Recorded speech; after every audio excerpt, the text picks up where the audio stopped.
Robert Eugene Livingston was born Bert Livingston to Archibald Wilbur Livingston and Gladys Jane Olson on December 20th, 1927 at the French Hospital in Los Angeles, California.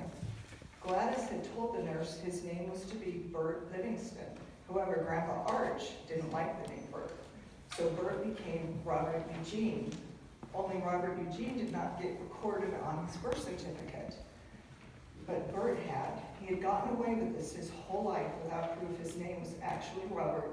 In 1952, he had sent away for a birth certificate, not really knowing if it was going to come back Bert or Robert. It came back Bert. No one ever questioned the circumstance. He had gone to school, applied for his marriage license, received a driver's license at the DMV. It wasn't until he tried at the age of 85 to get his driver's license renewed in Utah that he had been had. They said he needed to provide his birth certificate saying he was Robert Livingston. So Dad jumped in his car, drove down to California where it seems no questions are asked, and just like that, it was renewed. His first home was on Marguerite Street in Los Angeles.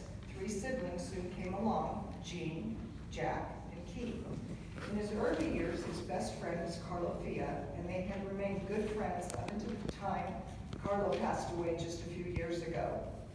In 1938, his family had a home built on Hill Street in La Cañada. This is where his baby sister Nancy was born. He had attended La Cañada Elementary School and Charles Elliott Junior High School, and in high school he attended Pasadena City Junior College. Back then they added a high school to it.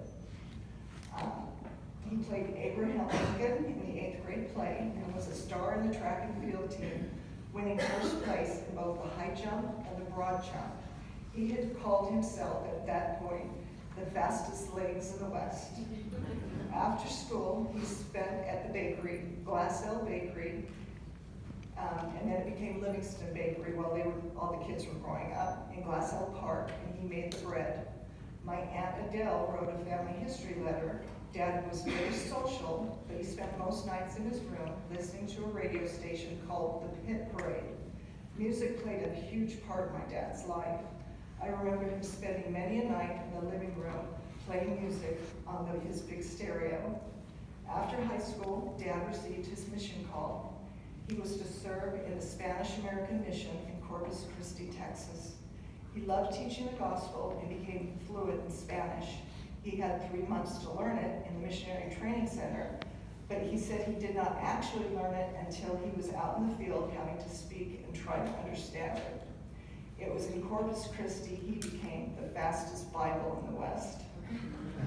One of the most memorable conversions was a woman named Esmeralda.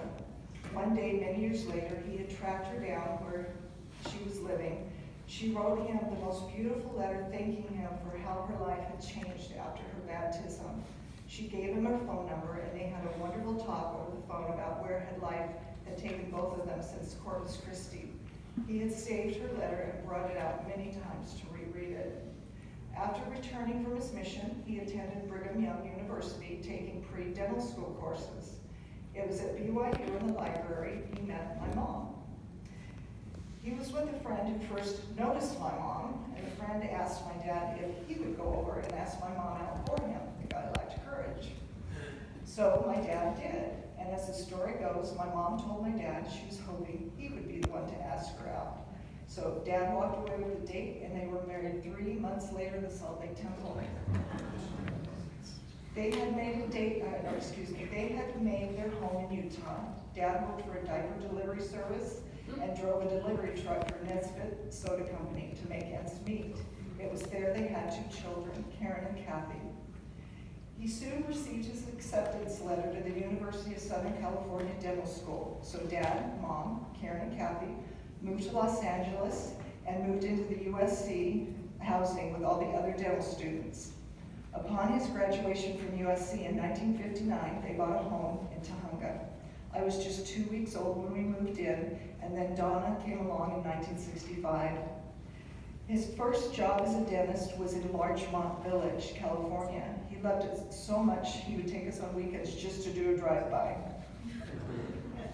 His brother Keith soon graduated dental school, and in 1968, the two of them decided to build their own dental office on Lowell Avenue in La Crescenta, Dad being the dentist for the adults, and Keith would be the children's dentist. Dad practiced dentistry for 30 years in the Crescenta Valley. Dad was always on the go, so nobody knew that. He loved taking his family on many trips. We started with the usual tent, camper, and then we graduated to motorhome. He loved the holidays. Christmases, he'd stay up all night putting together our Santa toys. And when the grandchildren came along, he would go down to La Crescenta Park and hide hundreds of Easter eggs with candy and money in them. He spent most of his time in the later years with his grandchildren and met each one of you individually. He would take the kids, the neighbor kids, and the cousins down to the Glendale Mausoleum and play a game of hide and seek. We would hide candy and envelopes. The envelopes were filled with money and gift certificates to 31 flavors. One day there was a sign on the door, closed to the public. One of our patients, who was a caretaker there, told us they had closed it because of vandalism. He didn't name us though as the culprits. But he added that he would watch us and that the dead never had more fun than we were there. Dad had a great love for the church. He was always the missionary. When we all got older, the motorhome soon became the temple bus, and he would take the ward members to Los Angeles Temple once a week.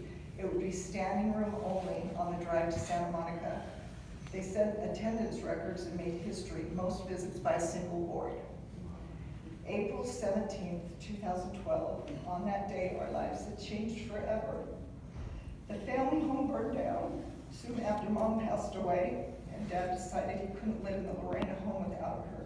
So after the rebuild, he sold the home and moved to St. George, Utah to become a full-time temple worker. It was there where he found purpose again. He called me after the move and was so excited to furnish and decorate his new home. He told me he had never furnished or decorated himself. It was his first time. He'd always left that up to Mom.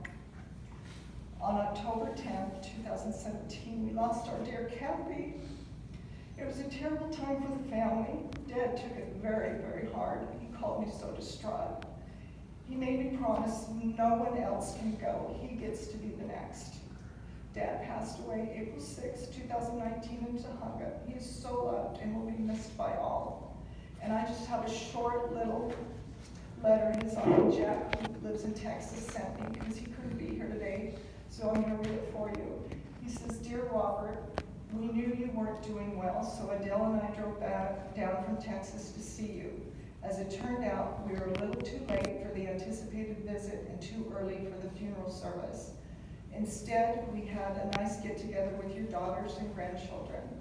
Now my two brothers are gone. We had lost my Uncle Keith in January 2018, and I'm the only boy left. I have great memories of growing up in La Piñata, the city of Enoch. We had good parents, and we were surrounded by many good people who had a positive effect on our lives. And as the years unfolded, my family was fortunate to live in close proximity to you, Marilyn, and your girls, creating many more happy times. Jean, Nancy, and I will miss you. It's good knowing you were with Marilyn, Kathy, Mom and Dad, and many other friends and family. Thanks for being a great brother. Our loss is heaven's gain. Love your Uncle Jack."